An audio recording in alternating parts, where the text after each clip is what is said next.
Pahalgam false flag वाकया। हिंदुस्तानी police station में दायर एफआईआर ने मोदी हुकूमत का झूठ बेनकाब कर दिया। पहलगाम फॉल्स फ्लैग ऑपरेशन की एफआईआर ने हमले को मशकूक बना दिया है। सिक्योरिटी जराये के मुताबिक पहलगाम पुलिस स्टेशन जायवकुआ से 6 किलोमीटर दूरी पर है।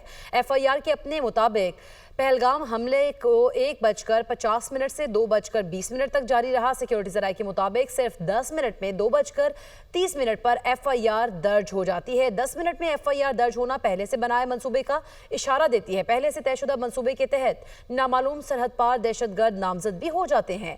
एफआईआर कहती है कि मुबैना दहशतगर्दों की तरफ से अंधाधुंध फायरिंग की गई, जबकि इंडियन गवर्नमेंट और मीडिया इसे टारगेटेड किलिंग का झूठा राग अलाप कर रहा है। वाकई के ठीक 10 मिनट के अंदर अंदर एफआईआर में बैरूनी आकाओं की एमा पर जैसे अल्फाज पहले से शामिल कर दिए जाते हैं।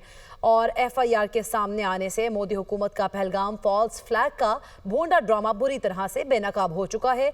और एफआईआर में झूठ पकड़े जाने के बाद मोदी का पहलगाम फॉल्स फ्लैग ड्रामा सिर्फ एक मजाक बन चुका है।